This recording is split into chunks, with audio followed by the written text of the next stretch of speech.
সবচেয়ে বড় চ্যালেঞ্জ সেটা হচ্ছে আল্লাহকে পাওয়া। কি করা? যে আল্লাহর কাছ থেকে আমরা এসেছি সেই আল্লাহকে দুনিয়াতে এবং আখিরাতে পাওয়া, এটাই চ্যালেঞ্জ। আল্লাহকে যে ব্যক্তি পেয়েছে সে দুনিয়ার সব পেয়ে গেছে। আল্লাহকে যে পায় নাই সে আসলে কিছুই পায় নাই, ইহকাল পরকালের কিছুই পায়নি। এখন আমরা আল্লাহকে পাবো কিভাবে, এটা বড় প্রশ্ন না? যে আল্লাহর কাছ থেকে, যে জান্নাত থেকে আমরা পৃথিবীতে চলে আসলাম, সেই জান্নাতে যেতে হলে তো আমাকে আল্লাহকে পেতে হবে। আল্লাহকে পেতে হলে আমার কি কি করণীয়, খুব শর্ট করে আমি কয়েকটা পয়েন্টস আপনাদেরকে শেয়ার করছি। 1 নাম্বার, আল্লাহকে পেতে হলে অবশ্যই তার নবী মুহাম্মদ সাল্লাল্লাহু আলাইহি ওয়াসাল্লামকে অনুসরণ করতে হবে। এছাড়া আল্লাহকে পাওয়ার দ্বিতীয় কোনো পথ নাই। আল্লাহকে পেতে হলে অবশ্যই তার নবী মুহাম্মদ সাল্লাল্লাহু আলাইহি ওয়াসাল্লামের আদর্শগুলো জীবনের প্রতিটা ক্ষেত্রে বাস্তবায়ন করতে হবে। চলাফেরা, ওঠা বসা, খাওয়া দাওয়া, ইস্তেঞ্জা করা, মুআমালাত, ব্যবসা বাণিজ্য, অর্থনীতি, সমাজ, রাষ্ট্র, সব ক্ষেত্রে আপনাকে মুহাম্মদ সাল্লাল্লাহু আলাইহি ওয়াসাল্লামের তরিকা, আদর্শটাকে ফলো করতে হবে। তাহলে আপনি আল্লাহকে পাবেন ইনশাআল্লাহ। যে ব্যক্তি আল্লাহকে পেয়েছে সে দুনিয়াও পেয়েছে, আখিরাতও পেয়েছে। যে আল্লাহকে পায় নাই, দুনিয়াও বরবাদ, আখিরাতও বরবাদ। 1 নাম্বার তাহলে কি কাজ? আল্লাহ পাকের সর্বশেষ নবী মুহাম্মদ সাল্লাল্লাহু আলাইহি ওয়াসাল্লামকে অনুসরণ করা, তার আদর্শ মেনে চলা, 1 নাম্বার। 2 নাম্বার হচ্ছে 5 ওয়াক্ত নামাজ। আল্লাহকে পেতে হলে নামাজ লাগবে। নামাজ নাই, আল্লাহ নাই। ওয়াস্তাঈনু বিস-সাবরি ওয়াস-সালাহ, তোমরা সবর এবং সালাতের মধ্য দিয়ে আল্লাহর সাহায্য প্রার্থনা করো। আমরা এই জন্য নামাজে বলি ইয়াকা না'বুদু ওয়া ইয়াকা নাস্তাঈন, আমরা শুধু আপনারই ইবাদত করি এবং আপনার কাছেই সাহায্য প্রার্থনা করি। তো আল্লাহকে পেতে হলে নামাজের কোনো বিকল্প নাই। যে ব্যক্তি নামাজ পড়ে না, আল্লাহর সাথে তার কোনো সম্পর্ক নেই, নো কানেকশন। আপনি যে কোনো কিছু চাচ্ছেন, সেজদায় পড়ে আল্লাহর সামনে আত্মসমর্পণ করেই চাইতে হবে। ওয়াসজুদ ওয়াক্তারিব, আল্লাহ পাক কি বলেছেন? সেজদা করো, নিকটবর্তী হও। তো ব্যাখ্যা অনেক করা যায়। নামাজ না পড়লে কিন্তু মানুষ কুফরিতে লিপ্ত হয়। যে ব্যক্তি মান তারাকা সালাতা মুতাআম্মিদান ফাকাদ কাফারা, যে ব্যক্তি সালাতকে অস্বীকার করে, ফরজ নামাজকে অস্বীকার করে, সে ব্যক্তি কিন্তু কুফরিতে চলে যায়। ঠিক আছে? তারপরে বাইনা রাজুলি ওয়া বাইনা শিরকি ওয়াল কুফরি তারকুস সালাহ, একজন মুমিন বান্দা এবং অমুসলিমদের মধ্যে পার্থক্যই নামাজ। নামাজের বিষয়ে অনেক কথা আমি আগেও বলেছি, আপনারা শুনেছেন, অন্য আলেমদের কাছেও শুনেছেন। এক বাক্যে নামাজ না পড়লে ইসলামের রশিটা কেটে যাবে। মুআয বিন জাবালকে নবী সাল্লাল্লাহু আলাইহি ওয়াসাল্লাম বলেছেন যে যদি মান তারাকা সালাতা মুতাআম্মিদান, কেউ যদি সালাতকে ইচ্ছা করে ছেড়ে দেয়, ফাকাদ বারিআত মিন জিম্মাতিল্লাহ, সে ব্যক্তি আল্লাহর জিম্মেদারি থেকে মুক্ত হয়ে যাবে। তার উপর আল্লাহর কোনো জিম্মাদারি নাই, আল্লাহর নিরাপত্তা, জিম্মাদারি থেকে সে মুক্ত। তো 5 ওয়াক্ত নামাজ আল্লাহ পাক আমাদের সবাইকে জামাতের সাথে পড়ার তৌফিক দান করুন। এর পাশাপাশি নফল নামাজ বাড়িয়ে দেওয়ার তৌফিক দান করুন, এবং স্পেশালি তাহাজ্জুদের নামাজ যদি পারেন 2 রাকাত হলেও নিয়মিত তাহাজ্জুদের নামাজ পড়ার তৌফিক আল্লাহ পাক আমাদেরকে দান করুন। আর নামাজের বাহ্যিকতা নিয়ে এত বেশি ঝগড়ায় যাবেন না। এখন আমরা যত ঝগড়া নামাজের বাহ্যিকতা নিয়ে, হাত বাঁধা, রফুল ইয়াদাইন, আমিন আর পায়ে পা, এগুলো নিয়ে ঝগড়া শেষ আছে? নাই। ইসলামের বিরোধী শক্তিরা হাত ভেঙে ফেলার পায়তারা করে ফেলেছে অলরেডি। হাতই না থাকলে আপনি বাঁধবেন কোথায়? মনে করেন আপনার হাতই নাই, বাঁধবেন কি উপরে না নিচে? তো এই হাত তো ভেঙে ফেলার পায়তারা করা হয়েছে। এখন আপনি পড়ে আছেন বাঁধার কোন জায়গায় বাঁধবেন সেটা নিয়ে, অথচ পুরো বৈশ্বিক চক্রান্ত মুসলিমদের বিরুদ্ধে হাতটাই ভেঙে ফেলে দিবে। তুই বাঁধবি কোথায় হাত? তারপর দেখবো। এখন এটা আমরা বুঝতে পারি না। এটা বোঝার জন্য যে জ্ঞান, ইলম, নূর দরকার, তা তো নাই আমাদের মধ্যে। এই জন্য আপোষের ঝগড়া নিয়ে পড়ে আছি। যে ছোটখাটো যে ইখতিলাফি মাসআলাগুলো চলে আসছে দীর্ঘদিন থেকে, এগুলোর কোনো সমাধানে আসতে পারবে না কিন্তু কেউ। পক্ষে বিপক্ষে কথা চলতেই থাকবে কিয়ামত পর্যন্ত, ওইগুলো নিয়ে আমরা ব্যস্ত আছি। তো আমি রিকোয়েস্ট করব, নামাজের আধ্যাত্মিকত্বের দিকে ফোকাস করেন। নামাজের আধ্যাত্মিকত্ব কি? আপনি আল্লাহর সামনে দাঁড়িয়েছেন, দুনিয়ার সাথে এখন আপনার কোনো সম্পর্ক নাই, আপনি এবং আল্লাহ, মাঝখানে কিছু নাই। নামাজে যা পড়ছেন, সূরা ফাতিহা, অন্যান্য সূরা, রুকু, তাসবিহ, সিজদা, তাশাহুদ, দরুদ, অর্থ বোঝার চেষ্টা করেন এবং অর্থের দিকে ফোকাস করেন, আল্লাহকে পাবেন ইনশাআল্লাহ। সিজদায়, রুকুতে যখন যাচ্ছেন, আপনি চিন্তা করেন যে আপনি মহাবিশ্বের মহা শক্তিধর আল্লাহ রাব্বুল আলামিনের সামনে মাথা নত করেছেন। আপনি চিন্তা করেন যে আল্লাহ আপনাকে দেখছেন। এখন যখনই মানুষ নামাজে দাঁড়ায়, আল্লাহ পাক তার দিকে দৃষ্টি নিবদ্ধ করে, এবং যখন মানুষ এদিক ওদিক তাকানো শুরু করে নামাজে, আল্লাহ পাক মুখ ঘুরিয়ে নেন। হ্যাঁ, নামাজে ওই যে আমরা যে ডিজিটাল নামাজ পড়ি না, এখন ডিজিটাল মানে 4 রাকাত নামাজ 4 মিনিটে শেষ। এক রুকু করলে সেজদা পাওয়া যায় না, সেজদার তাসবিহ পড়লে আবার এদিকে দেখা যায় যে দ্বিতীয় সেজদায় চলে গেছে অলরেডি ওঠার আগেই। অনেক ক্ষেত্রে ইমাম সাহেবরাও খুব দ্রুত নামাজ পড়ান, অনেক দ্রুত পড়ান। এত দ্রুত নামাজ পড়াবেন কেন? নামাজ জামাতে পড়লে সংক্ষিপ্ত করতে বলা হয়েছে, কিন্তু এত দ্রুত তো পড়তে বলা হয় নাই।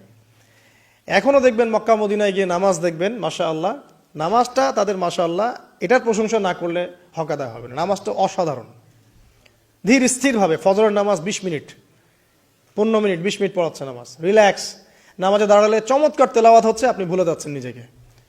তেলাওয়াত হবে চমৎকার, এবং সবচেয়ে ভালো যিনি তেলাওয়াত করতে পারেন তাকে নামাজে দিতে হবে।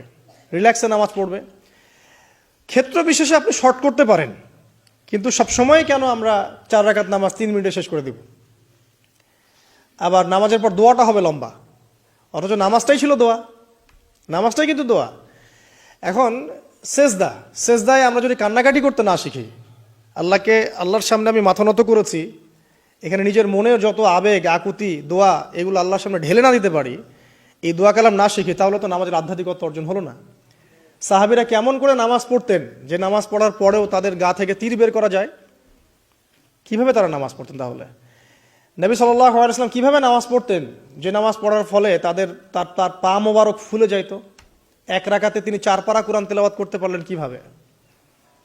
তো তাদের নামাজ আর আমাদের নামাজ, আল্লাহ রাব্বুল আলামিন তার রাসূলের মাধ্যমে একটা হাদিসে জানিয়েছেন যে এমনও অনেক নামাজি আছে, নাউযুবিল্লাহ, আল্লাহ পাক আমাদেরকে তাদের অন্তর্ভুক্ত না করুন, যে নামাজ পড়ার পরে আল্লাহ রাব্বুল আলামিন এই নামাজটাকে ওই নামাজের মুখের উপর নিক্ষেপ করে দেয়, তোমার নামাজের আমার কোনো দরকার নেই। আল্লাহ পাক আমাদেরকে হেফাজত করুন। ধীর স্থিরভাবে পড়েন, রিল্যাক্সে, তাড়াহুড়ার কিচ্ছু নাই। ওয়ামা খালাকতুল জিন্না ওয়াল ইনসা ইল্লা লিয়াবুদুন, শুধুমাত্র আল্লাহর ইবাদত করার জন্যই তো পৃথিবীতে এসেছি। হোক না দোকানটা 5টা মিনিট পরে খুললে কি হবে? হ্যাঁ, জমিতে যান, জমিতে আধা ঘন্টা পরে গেলে কি হবে?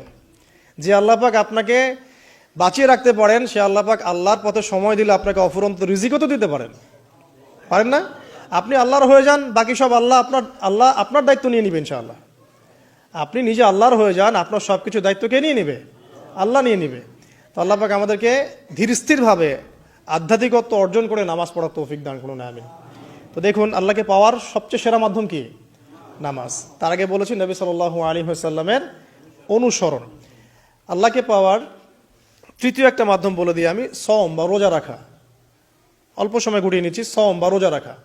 রোজা কেন আল্লাহকে পাওয়ার মাধ্যম জানেন? কারণ রোজা রাখা অবস্থায় আমরা কিন্তু গোপনে পানাহার করি না, করি? আমরা রোজা রেখেছি, গোপনে কিন্তু পানি খেতে পারি, কেউ দেখবে না। গোসল করছেন, আপনি পানি খেতে পারেন, কেউ দেখবে না। লুকিয়ে লুকিয়ে আপনি কিন্তু খাবার খেতে পারেন, কেউ দেখবে না, বাসায় কেউ নাই দেখার, কিন্তু আপনি খান না। আপনি সবর করেন, সহ্য করেন, একদম সূর্যাস্তের সময় গিয়ে আপনি ইফতার করেন। এই যে কাজটা আপনি কেন করেন? কারণ আপনি ফিল করেন যে আল্লাহ আপনাকে দেখছেন। কেউ আপনাকে দেখুক না দেখুক, আল্লাহ আপনাকে দেখছেন। এটাই হচ্ছে ইহসান, এটাই হচ্ছে আল্লাহ পাকের মারিফতকে উপলব্ধি করা। আল্লাহ রাসূল সাল্লাল্লাহু আলাইহি ওয়াসাল্লাম বলেছেন, ইহসান হচ্ছে আন তা'বুদাল্লাহা কাআন্নাকা তারা, তুমি এমন ভাবে আল্লাহর ইবাদত করবে যেন তুমি আল্লাহকে দেখছো। ওয়া ইল্লাম তাকুন তারাহু ফাইন্নাহু ইয়ারাক, তুমি আল্লাহকে দেখতে না পারলেও বিশ্বাস করবে আল্লাহ তোমাকে দেখছেন। তো এটা রোজা রাখলে উপলব্ধি হয় না যে আল্লাহ আমাকে দেখছেন? এটা হচ্ছে আল্লাহকে পাওয়ার মাধ্যম। এই জন্য রমাজানের রোজা অবশ্যই রাখবো ইনশাআল্লাহ। পাশাপাশি এই যে সোমবার, বৃহস্পতিবার বা এই যে মাসের 3 দিন আইয়ামে বীজের সওম আছে, 13, 14, 15, আরাফার সওম, আশুরার সওম বা নফল সওম, এগুলো রাখার অভ্যাস করলে আল্লাহকে পাওয়া যাবে ইনশাআল্লাহ তাআলা। আল্লাহ পাক আমাদেরকে বেশি বেশি সওম রাখার তৌফিক দান করুন। এবং আমাকে, আপনাদের সবাইকে বিগত জীবনে আমরা যারা বিভিন্ন সময় সওম রাখি নাই বা রাখতে পারি নাই, বা বিভিন্ন সালাত পড়ি নাই, পড়তে পারি নাই, এগুলোকে হিসেব করে আদায় করার তৌফিক আল্লাহ পাক দান করুন, আমিন। 4 নম্বর একটা মাধ্যম বলে দিই আল্লাহকে পাওয়ার, সেটা হলো তিলাওয়াতে কোরআন। কোরআন তেলাওয়াত যে যত বেশি করবে, অর্থ উপলব্ধি করে পড়বে, সে আল্লাহ পাককে চাক্ষুষ পাবে ইনশাআল্লাহ। মানে আল্লাহ রাব্বুল আলামিন একটা চিঠি দিয়েছেন, মনে করেন আপনাকে, আপনার একজন, কথার কথা এক্সাম্পল দিচ্ছি, যে আপনার কোনো একজন বন্ধু আছে অনেক দূরের কোনো দেশে, তা আপনি তাকে দেখেনও নাই, আপনি তাকে চিনেনও, মানে আপনি তার চেহারা দেখেন নাই, তাকে চিনেন না, তার সাথে যোগাযোগের মাধ্যম হচ্ছে আপনার চিঠি বা মেসেজ, ঠিক আছে? এখন সে আপনাকে কিছু মেসেজ পাঠালো, এই মেসেজের মধ্যে সে কিছু ইনস্ট্রাকশন দিয়েছে যে এইগুলো করতে হবে, এগুলো করতে হবে, বা আপনার প্রতি ভালোবাসার ইজহার করছে। এখন এই মেসেজটা যদি আপনি পড়তে পারেন, তাহলে আপনি আপনার বন্ধুর সাথে একটা কানেকশন তৈরি করলেন না? বুঝতে পারছি না? আচ্ছা, এখন সমস্যা হচ্ছে কি, আমরা ওই মেসেজটা পড়তেই পারি না। আমরা তো কোরআনটা পড়তেই জানি না, তাহলে মেসেজটা পাবো কিভাবে? আর যারা পড়তে জানি সেই ভাষাটা বুঝি না। এখন ওই বন্ধু মনে করেন চিঠি লিখেছে বাংলা ভাষায়, আর আপনি বাংলা পড়তে জানেন না, তাহলে কি পারবেন উপলব্ধি করতে তার মনের ভাব, সেই বন্ধুর আবেগ, ভালোবাসা, প্রেম আপনি কি উপলব্ধি করতে পারবেন? লিখেছে সে উর্দু দিয়ে বা ইংরেজিতে, আপনি ইংরেজি বোঝেন না, ইংরেজি লিখতে পারেন না, তাহলে কি আপনি তার চিঠি বুঝতে পারবেন? এখন আমরা যেহেতু আরবি বুঝি না, এই কারণে কোরআনের মধ্যে কি বলেছেন আল্লাহ রাব্বুল আলামিন আমরা উপলব্ধি করতে পারছি না। আমি কি বুঝাতে পারছি? তো কোরআন শুধুমাত্র তিলাওয়াত করা যথেষ্ট নয়। তিলাওয়াত করলে আপনি প্রত্যেক হরফে 10 নেকি পাবেন, কোনো সমস্যা নাই, কিন্তু ওই মেসেজটাকে উপলব্ধি করতে হলে আপনার অর্থটা জানতে হবে। অর্থ জানলে পরে আপনি দেখবেন আল্লাহকে আপনি চাক্ষুষ সামনে পাচ্ছেন ইনশাআল্লাহ তাআলা। আপনি হতাশ হয়েছেন, হতাশা দূর করার জন্য সূরা আছে কোরআনে। বিপদে পড়েছেন, বিপদ দূর করার সূরা আছে কোরআনে। আপনার রিজিকের সমস্যা কাটানোর সূরা কোরআনে আছে। হাজতের প্রয়োজন, সূরা ইয়াসিন, হাজতের সূরা চলে আসে। অসুস্থ হয়েছেন, শেফার সূরা কোরআনে আছে। বা কাউকে জিন টোনা করা হয়েছে, বান টোনা করা হয়েছে, ওর শেফাও কোরআনে আছে। এমন কোনো বিষয় নাই যেটা আল্লাহ রাব্বুল আলামিন কোরআনের মধ্যে নাজিল করেন নাই। ব্যবসা করতে চান, কোরআন কথা বলবে, ঠিক আছে? আপনি সামাজিক বিষয়ে ডিল করতে চান, সূরা হুজুরাত কথা বলবে। আপনি ইতিহাস ভালোবাসেন, কোরআনে ইতিহাস দিয়ে ভর্তি করা আছে। আপনি কাব্য ভালোবাসেন, কবিতা পড়তে ভালোবাসেন, কোরআনের মধ্যে কবিতা দিয়েও ভর্তি আছে। আর রহমান আল্লামাল কোরআন খালাকাল ইনসান, এখানে ছন্দ আছে না? প্রত্যেকটা ছন্দ, ওয়ান নাজমি ইযা হাওয়া মা দাল্লা সাহিবুকুম ওয়া মা গাওয়া ওয়া মা ইয়ানতিকু আনিল হাওয়া, ছন্দ আছে না? আপনি উপন্যাস ভালোবাসেন, কোরআনে অনেক উপন্যাস আছে, পড়ে দেখেন। যা চান তাই পাবেন কোরআনে। এক কথায় আপনি আল্লাহকে পাবেন কোরআনের মধ্য দিয়ে। তো কোরআনের সাথে যার সম্পর্ক যত বেশি, আল্লাহর মারেফত সে তত বেশি পাবে ইনশাআল্লাহু আজ্জা ওয়া জাল। 4টা বলেছি না? 5 নাম্বার হচ্ছে হজ উমরা করা। হজ উমরা আল্লাহ পাক আমাদের সবাইকে বেশি বেশি করার তৌফিক দেখ। হজ এবং উমরা এমন কিছু কাজ আছে যে কাজগুলো সরাসরি আপনার সাথে আল্লাহ পাকে কানেকশন করাবে। আরাফার মাঠে যাবেন, ওই মাঠে কি কিয়ামত হবে না? আল্লাহকে চিনতে পারবেন এখানেই। তারপরে যে সাই করেন না, সাফা মারওয়া সাই করে, ওখানে গেলে আপনি বুঝতে পারবেন যে কিভাবে ইসমাইল আলাইহিস সালামকে পানি দেওয়ার জন্য তার মা হাজারা এখানে দৌড়দৌড়ি করেছেন। বাইতুল্লাহ দেখবেন, আপনি চিনবেন যে আল্লাহর তাওহীদ কি জিনিস। চোখে দেখার সাথে সাথে আপনার ভিতরে এমন একটা ফিলিংস আসবে যেটা ভাষায় প্রকাশ করা যাবে না। চোখে দেখার সাথে সাথে এমন একটা ফিলিংস আসবে, আপনাকে আমি এটা ভাষায় প্রকাশ করে বোঝাতে পারবো না। আপনি জানবেন ইব্রাহিম আলাইহিস সালাম এবং তার ছেলে ইসমাইল আলাইহিস সালাম বাপ বেটা মিলে রাজমিস্ত্রির কাজ করেছে। এটা আপনি জামজাম কূপ দেখবেন, পানি পান করবেন, আল্লাহকে চিনতে পারবেন যে এই কূপ তো অলৌকিক। এই কূপের মতো কূপ নাই পৃথিবীতে, এর পানি কখনো শেষ হয় না, এবং এই পানি খেয়ে মানুষ বেঁচে থাকতে পারে, খাবারের দরকার হবে না।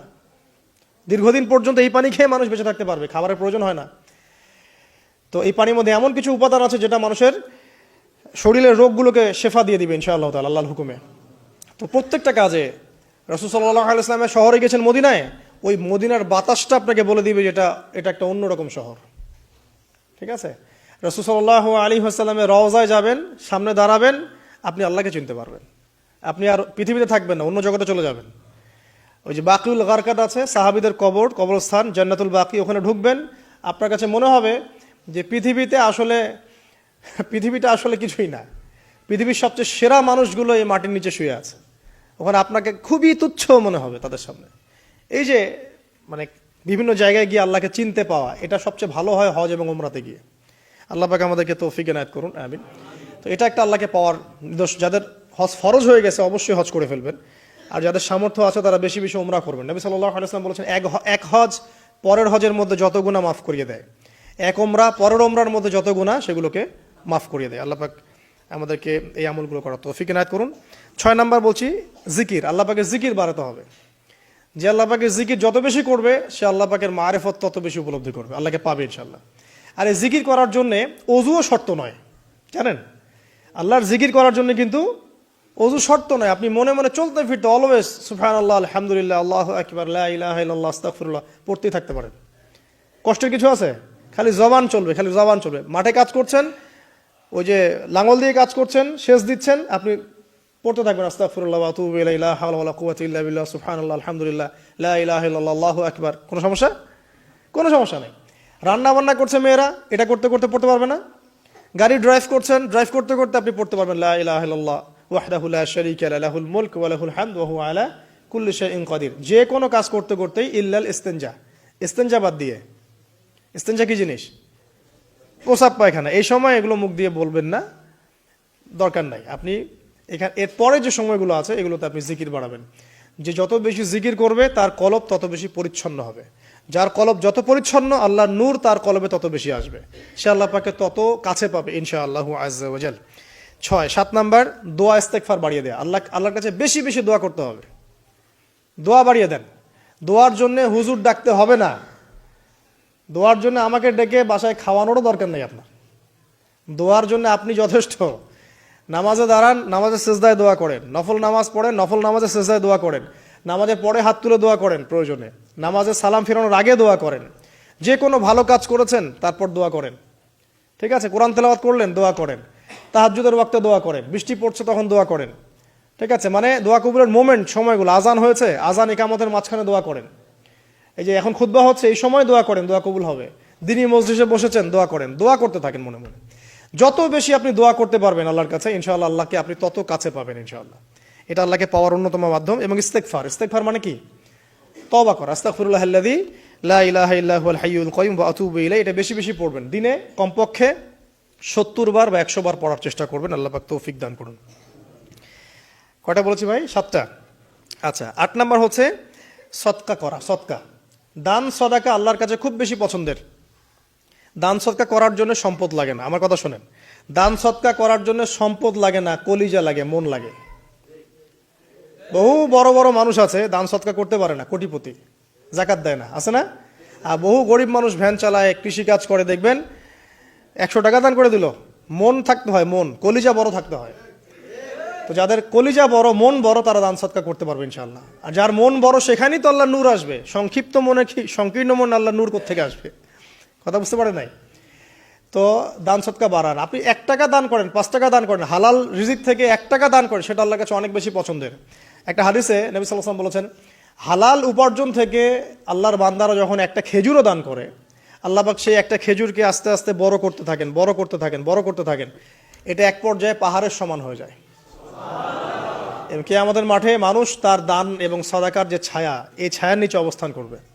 আপনার বিপদ হয়েছে, দান সদকা করেন, বিপদ দূর হয়ে যাবে ইনশাআল্লাহ। জটিল কোনো রোগ হয়েছে, কোনো ডাক্তার ট্রিটমেন্ট করতে পারছে না, সদকা করেন, রোগ ভালো হয়ে যেতে পারে ইনশাআল্লাহ। সদকার ব্যাপক ফজিলত আছে। সদাকা, দান সদাকা, দোয়া, এগুলো তাকদিরের যে বিপদ আপদগুলো আছে না, ঝুলে আছে, আমাদের তাকদিরে বিপদ আছে না অনেক, এগুলোকেও সরিয়ে দিতে পারে আলহামদুলিল্লাহ। এই শক্তি আছে দোয়া এবং দান সদকার মধ্যে। আল্লাহ পাক আমাদেরকে বেশি বেশি সাদাকা করার তৌফিক দান করুন, আমিন। আর সাদাকা নফল না করতে পারলেও কমপক্ষে ফরজ জাকাতটুকু দিবেন, ফরজ জাকাতটুকু দিবেন। কারণ জাকাত, সদকা এবং ব্যবসা, এগুলো হচ্ছে ইসলামিক অর্থনীতির মূল ভিত্তি, এর সাথে কৃষিকাজ। আর দুটো বলে শেষ করে দেই। 9 নম্বর হচ্ছে আমর বিল মারুফ এবং নাহি আনিল মুনকারের কাজ করা, মানে সৎ কাজের আদেশ করা, মানুষকে অসৎ কাজে নিষেধ করা। এই কাজটা যে যত বেশি করবে সে তত বড় ব্যবসায়ী। কারণ কি, আপনার দাওয়াতে, আপনার লেকচার শুনে, আপনার বই পড়ে, আপনার নসিহত শুনে যদি একটা মানুষও দিনের পথে ফিরে আসে, ওই একটা মানুষের সারা জীবনের যে নেক কাজ, এই সমস্ত নেক কাজের একটা অংশ আপনি পাবেন ইনশাআল্লাহ। আবার আপনি কাউকে অন্যায় থেকে বারণ করেছেন, আপনার দাওয়াত শুনে কেউ সিগারেট ছেড়ে দিয়েছে, মাদক ছেড়ে দিয়েছে, জেনা ছেড়ে দিয়েছে, পণ ছেড়ে দিয়েছে, বা হারাম সুদ ছেড়ে দিয়েছে, ওই মানুষটা এখন সারা জীবন যত ভালো কাজ করবে, এই পুরো ভালো কাজের একটা অংশ আপনি পাবেন ইনশাআল্লাহ। এর চেয়ে বড় কিন্তু কোনো ব্যবসা নাই। এই কাজটা করলে আল্লাহ পাকের রহমত নেমে আসে, আর এই কাজটা ছেড়ে দিলে আল্লাহ পাকের গজব নেমে আসবে। যখন মানুষ ন্যায়ের আদেশ এবং অন্যায় নিষেধ ছেড়ে দিবে, আল্লাহর গজব নেমে আসবে। আর মানুষ যত বেশি সৎ কাজে আদেশ করবে, অসৎ কাজে নিষেধ করবে, আল্লাহর রহমত তত কাছে আসবে ইনশাআল্লাহ। আল্লাহকে পাওয়া যাবে ইনশাআল্লাহ তাআলা। আল্লাহ পাক আমাদেরকে তৌফিক এনায়েত করুন। আর সর্বশেষ একটা বলে শেষ করে দেই, সেটা হলো যে আল্লাহর দিনকে, আল্লাহর দিনের খেদমত করা বা দিনের কল্যাণে নিজেকে নিয়োজিত রাখা। আল্লাহর দিনের খেদমত করা বা দিনের কল্যাণে নিজেকে নিয়োজিত করলে আল্লাহ পাককে পাওয়া যাবে ইনশাআল্লাহ। এই পৃথিবীতে আল্লাহ পাকের সবচেয়ে গুরুত্বপূর্ণ জিনিসটা কি? নিয়ামতটা কি? আল্লাহর দিন না? এই দিন ছাড়া কি পৃথিবীতে আর কিছু আছে? একটা হাদিসে আসছে যে পুরো পৃথিবীটাই তো অভিশপ্ত। পুরো পৃথিবীটা কি?